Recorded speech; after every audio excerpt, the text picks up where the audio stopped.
Buonasera, bentrovati col notiziario di prealpina.it. Sono queste le ultime ore con l'obbligo di indossare la mascherina all'aperto. Da domani infatti si potrà togliere nei luoghi all'aperto, appunto dove però non c'è assembramento. La mascherina comunque dovrà essere portata con sé comunque e da domani potranno anche riaprire le discoteche ma senza balli. Sono autorizzati ristoranti, bar e musica, ma non si potrà andare in pista e poco fa sono stati resi noti gli aggiornamenti sull'andamento del coronavirus, del contagio. L'indice di positività è allo 0,4% su 26.438 tamponi eseguiti, si sono registrati 119 casi positivi. Diminuiscono i ricoveri sia in terapia intensiva che negli altri reparti ospedalieri, 2 i decessi per Covid nelle ultime 24 ore. In provincia di Varese si sono registrati nuovi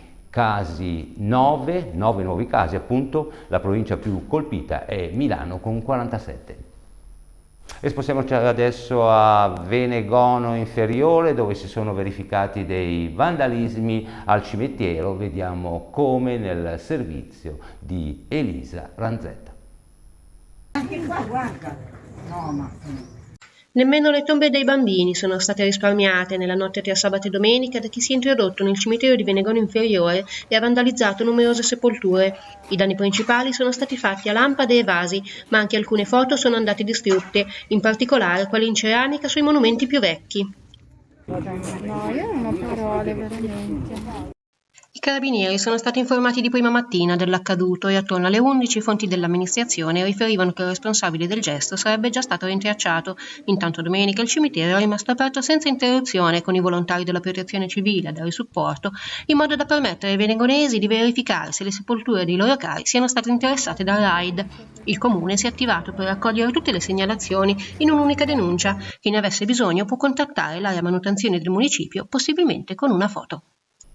E spostiamoci adesso a Gallarate. Perde il portafogli con soldi e carte di credito, lo ritrovano 2 ragazzi siriani che glielo consegnano intatto. È successo oggi, il portafoglio è stato ritrovato nel piazzale dell'Esselunga. Il proprietario, al quale è stato appunto restituito, ha manifestato stupore per i 2 ragazzi che non hanno voluto alcuna ricompensa, nemmeno un caffè. Maggiori approfondimenti si possono leggere su prealpina.it.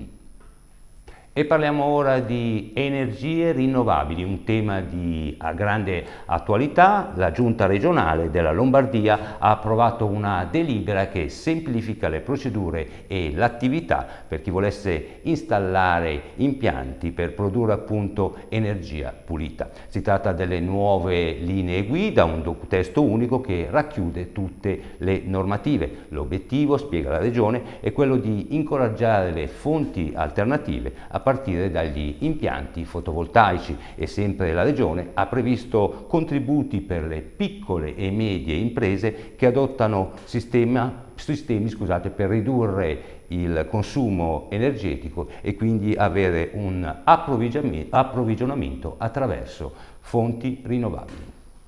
E adesso Saronno, per un party abusivo che la scorsa notte ha tolto il sonno, la musica ad alto volume, è andata avanti fino all'alba di oggi. Il rave si è svolto al pratone del Parco del Lura, numerose le telefonate che sono arrivate ai comandi locali delle forze dell'ordine. Maggiori approfondimenti si possono leggere su prealpina.it.